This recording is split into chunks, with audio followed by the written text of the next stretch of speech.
បាទសួស្តីលោកគ្រូអ្នកគ្រូក៏ដូចជាសិស្សានុសិស្សទាំងអស់គ្នាដែលកំពុងតែតាមដាននៅវីដេអូនេះថ្ងៃនេះផងដែរខ្ញុំសូមបង្ហាញអ្នកទាំងអស់គ្នាអំពីវិធីដំឡើងកម្មវិធី Telegram នៅលើប្រព័ន្ធកុំព្យូទ័រអញ្ចឹងដូចដែល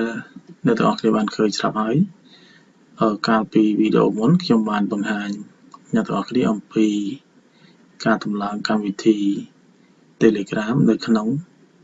ទូរស័ព្ទដែលប្រើប្រាស់ជាប្រភេទ Android ជាថ្ងៃនេះខ្ញុំនឹងបង្ហាញអ្នកទាំងអស់គ្នាអំពីការប្រើប្រាស់ Telegram ទៅលើកុំព្យូទ័រវិញម្ដងអញ្ចឹងដើម្បីដំឡើង Telegram ទៅលើប្រព័ន្ធកុំព្យូទ័រអ្នកទាំងអស់គ្នាដំបូងគឺត្រូវ download កម្មវិធី Telegram សិនអញ្ចឹងយើងចូលទៅក្នុង browser មួយដែលខ្ញុំចូលក្នុង browser របស់ Chrome នេះយើងវាយពាក្យថា Google ដើម្បីទៅទីតាំងរបស់ download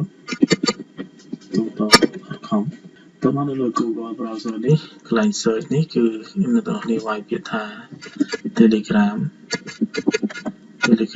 for Windows អានេះគឺ Telegram for Windows គឺសម្រាប់ download យកមកប្រើប្រាស់នៅលើកុំព្យូទ័រនៅក្នុងនេះវាមានច្រើន Telegram មានច្រើនណាស់នៅក្នុងនេះអញ្ចឹងខ្ញុំសូមឲ្យអ្នកទាំងអស់គ្នារើសយក Telegram ណាដែលយើងប្រើជាប្រភេទ last version ឬក៏ជាversion ចុងក្រោយអញ្ចឹងខ្ញុំឃើញថានេះ Telegram free last version អញ្ចឹងខ្ញុំចាប់ផ្ដើម download មកដល់ពេលយើងចុចមកយើងឃើញថាវាបង្ហាញឲ្យយើងធ្វើការ download អញ្ចឹងកន្លែងនេះក្នុង Telegram download យើងចុចពាក្យថា download បាទហើយពេលដែលយើង download យើងរងចាំបន្តិចបើសិនជាមិនមកទេគឺយើងអាចចុចនៅលើ click នេះបានក៏ប៉ុន្តែនេះគឺវាបាន download ឲ្យយើងហើយអញ្ចឹងយើងធ្វើការរងចាំវាដោយប្រើរយៈពេលរហូតទៅដល់ការ download របស់វានឹងបានបញ្ចប់នោះបានយើងអាចយកមកធ្វើការ install នៅលើកុំព្យូទ័ររបស់យើងបានបាទនេះក្រោយពីយើងបានធ្វើការ download ហើយsoftware នេះគឺវាបង្ហាញឲ្យយើងនៅកន្លែងនេះមានន័យថាយើង download បានរួចរាល់ហើយអ្នកទាំងអស់គ្នាគ្រាន់តែចុចទៅលើសញ្ញាព្រួយឡើងលើនេះចុចវាហើយយើងយកពាក្យថា show in folder នោះវាទៅបង្ហាញទីតាំងកន្លែង software ដែលយើងបាន download វិញវានៅកន្លែងនេះអញ្ចឹងជាទូទៅវានៅក្នុង download នៅកន្លែងនេះវាយើងធ្វើការយើងបាន software នេះមួយបានចុះបន្ទាប់ពីយើងបាន software នេះហើយគឺយើងត្រូវធ្វើមួយទៀតមានន័យថាយើងចាប់ផ្ដើមធ្វើការដំឡើងដើម្បីដំឡើងវាគឺគ្រាន់តែយើង double click ទៅលើ software ហ្នឹងមកវានឹងបង្ហាញពីរបៀបដំឡើងបាទរួចហើយយើងចុចយកពាក្យថាជ្រើសភាសានៅកន្លែងនេះរួចចុចពាក្យថា OK ហើយយើងរើសទីតាំងជាទូទៅវាទីតាំង default វានៅក្នុង drive C អញ្ចឹងមិនចាំបាច់ដូរទេកន្លែងនេះគឺចុច next តើមកយើងធ្វើការនេះដោយសារតែកុំព្យូទ័រមានការ install ម្ដងហើយអញ្ចឹងខ្ញុំដាក់ថា install អញ្ចឹងខ្ញុំយកពាក្យថា yes រួចហើយកន្លែងនេះសម្រាប់ឲ្យយើងតើយើងចង់បានបង្កើតវាលើ startup menu ឬក៏មិនចង់ទេតើមកយើងចុចពាក្យថា next រហូតមក next ទៀតយើងរងចាំរហូតដល់ setup install នោះឲ្យចប់រួចហើយយើងចុចពាក្យថា finish បាទពេលដែលយើង finish ទៅគឺយើងបាន Telegram ផ្ទាំងនេះគឺផ្ទៃ Telegram ដែលកំពុងតែដំណើរការ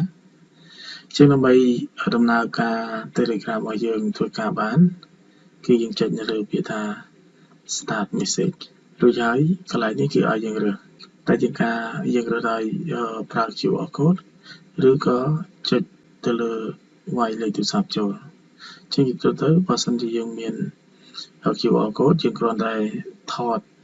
QR code នេះទៅគឺយើងអាចធ្វើតាមដំណើរការបន្តទៀតបានប៉ុន្តែបើយើងអត់មានទេយើងចុចនៅលើ phone កន្លែងនេះគឺកន្លែងដែលយើងរើសប្រទេសអញ្ចឹងយើងនៅប្រទេសកម្ពុជាយើងរើសពាក្យថា Cambodia មកហើយលេខកូដរបស់ប្រទេសកម្ពុជាគឺ+855អញ្ចឹងកន្លែងនេះគឺកន្លែងដែលយើងត្រូវបង្ហាញដាក់បញ្ចូលនៅលេខទូរស័ព្ទរបស់យើងអញ្ចឹងជាទូទៅមុននឹងយើងប្រើយកប្រើ Telegram នេះបានលុះត្រាតែយើងមានលេខទូរស័ព្ទផ្ទាល់ខ្លួនរបស់យើងមួយសិន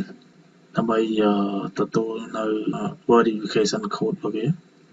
ដើម្បីធ្វើការ verify អញ្ចឹងឧទាហរណ៍ថាខ្ញុំមានលេខរបស់ខ្ញុំហើយគឺ 2 18 72 46 rồi hãy không chơi cái thàn này ở bên lúc bên nằm bằng hai lấy code đi lấy code bên nằm sao cho lấy từ sao bao nhiêu cứ dùng chơi send và SMS nữa dùng chơi next bạn lúc bên bằng hai code lấy từ sao đại bao nhiêuซึ่ง dùng chơi code បានផ្ញើមកតាមលេខទូរស័ព្ទដៃរបស់យើងមកគឺយកវាមកបញ្ចូលនៅកន្លែងដែលយើងកំពុងតែដាក់នេះកូដនេះគឺជាកូដ Telegram ដែលយើងប្រើហើយវានឹងផ្ញើមកលេខទូរស័ព្ទដូច្នេះហើយអ្នកទាំងអស់គ្នាមុននឹង install វាបាទសម្រាប់ធ្វើការប្រើប្រាស់ត្រូវមានលេខទូរស័ព្ទផ្ទាល់ខ្លួនជាមួយសិនដើម្បីទទួលបាន verification code នេះមកដល់ពេលយើងវាយ verification code នេះហើយគឺវានឹងមកឲ្យយើងដំណើរការចឹងនៅក្នុងនេះគឺជាគ្រប់ឬក៏ជាឯកសារដែលយើងបានធ្វើអញ្ចឹងពីនេះទៅគឺយើងអាចប្រើប្រាស់បានហើយគឺយើងអាចប្រើជាមួយនឹង Telegram ជាមួយនឹងអ្វីផ្សេងៗទៀតបាទសូមអរគុណសូមកុំភ្លេចជួយ comment share និង subscribe ដើម្បីទទួលបានវីដេអូថ្មីៗបន្តទៀត